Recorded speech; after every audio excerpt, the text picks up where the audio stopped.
Event 201 is a simulation that they did right before COVID hit, and it was a drill for how to handle pandemics. But it didn't do the things you would think they would do, like how do we fix the VAERS system to make sure that we get good data. What they talked about was how to turn America into a totalitarian state. How to impose censorship. In my book on Fauci, I've been able to find 22 of those simulations. And they have been practicing this for year and year. It's all sponsored by the CIA, as I demonstrate. Fauci and Bill Gates played key roles in them. Bill Gates called Fauci in 2000 to his home in Seattle, a $147 million home, 40 acres on Lake Washington. He sat Fauci down in his library and he said, I want to propose to you a partnership that you and I work together to vaccinate the world. The story in my book tells exactly how they went through that. And the story of these simulations is critically important because it was the way that they prepared. They didn't just have a few people involved. They had hundreds of thousands. Cops these were all top secret.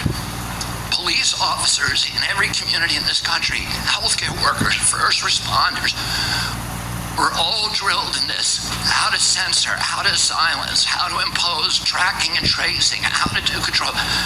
So they all went through these drills again and again, and it was a way of drilling and practicing a coup d'etat against American democracy. All of the techniques they use, I've spent a lot of time studying the CIA because my family was in a 60-year fight with them, and I wrote a book about that battle called American Values.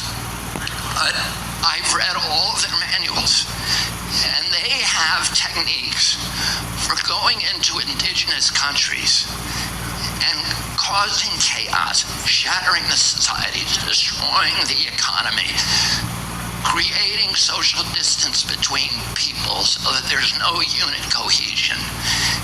And then when everybody is demoralized and destroyed, coming in with a centralized control and imposing, as they did with all of us, they locked down America in a hostage taking.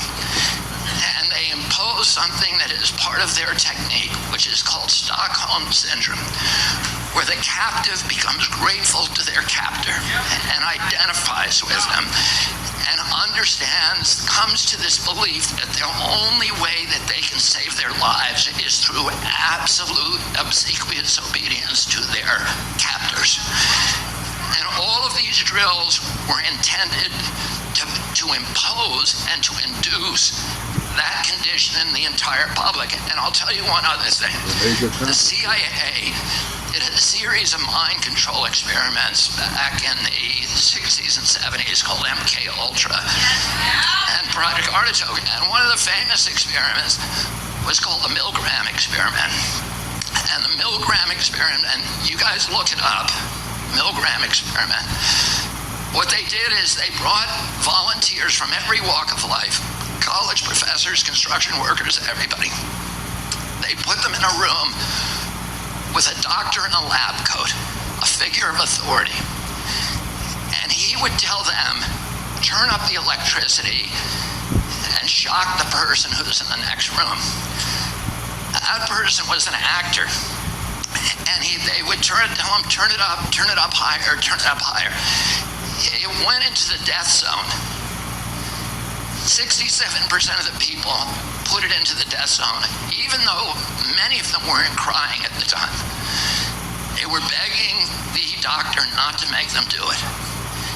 And what they found was that using authority, particularly doctors in white lab coats, 67% of the public will violate their own conscience and do what they're told.